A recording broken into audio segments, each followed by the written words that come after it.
In the next 60 seconds, I'll put you in command of a brand new metal album to stream, but in the last 60 seconds, only the true metal warriors will get a second album from my secret collection. Terry here again, guiding metal music guardians like you to music that you want.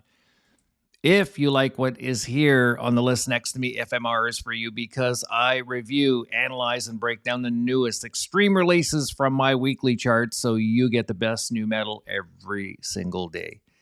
Last time I reviewed The Dream Within by Heedless Elegance. Check the last episode for the full scoop and results. Stream them for yourself to see if they are for you. Up next is, as promised, Distant Dystopia by Scent Like Wolves. This is your new album for today, up for a fresh, full metal review. Let's break it down. Before I started, I opened the page and I see that there are 12 strong-sounding tracks totaling 42 minutes. The album cover artwork, as you can see, it's more animated with earth tone colors depicting ruination. It has more standard fonts. I was attracted to it immediately, thanks to the artist.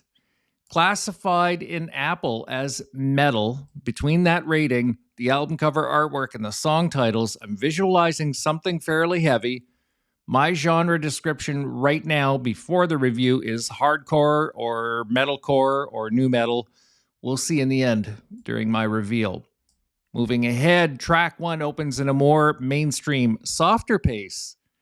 Heavy, punchy, rangy, with cleaner and harsher fry vocals come right after that. And all right, I think we're off to the races here, but the track is very short too.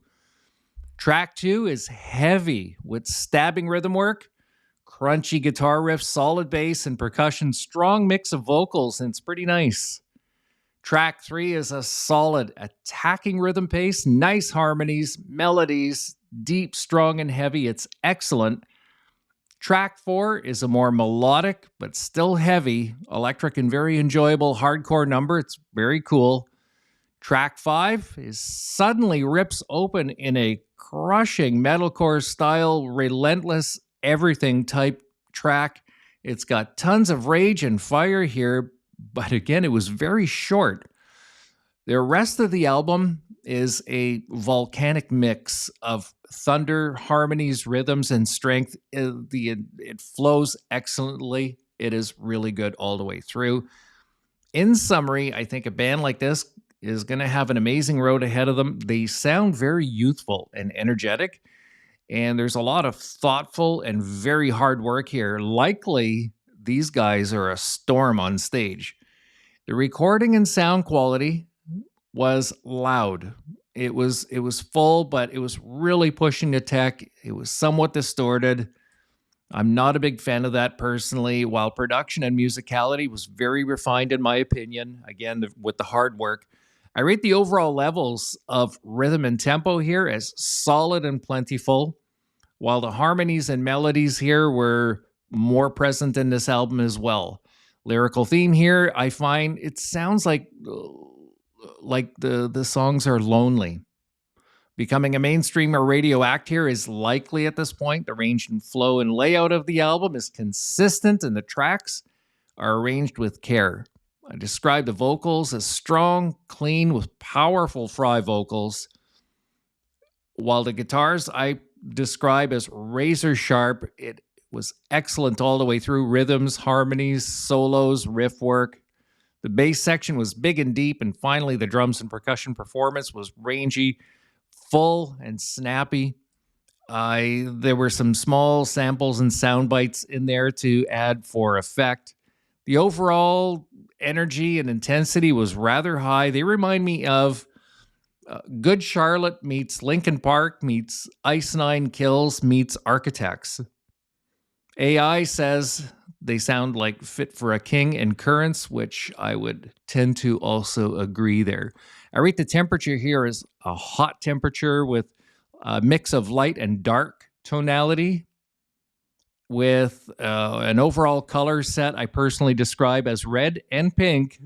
I think the ladies may gravitate toward this youthful sounding group. The general feel I had during this section was electric. It led me to give this album a good seismic reading of 7.7 on my Richter scale. I'm going to recommend this one on a metal date night. Sounds fair enough. In summary, my predictions from earlier were fairly solid. I said hardcore, new, or metalcore. My genre description remains the same. The official bio says metalcore, which means that, yay, I am a winner here tonight. I feel good. My favorite tracks, I really liked 5 and 9. Finally, I decided not to add it to my library. Lastly, my reviews don't do this band justice. Please stream them for yourself and go with that. And that's it for this episode of FMR. Moving ahead here, I'm going to dig into my treasure chest and recommend Spirit Box, the Fear of Fear EP from just last fall, just for you, saying thank you for hanging out today. And that's it for today, my friends.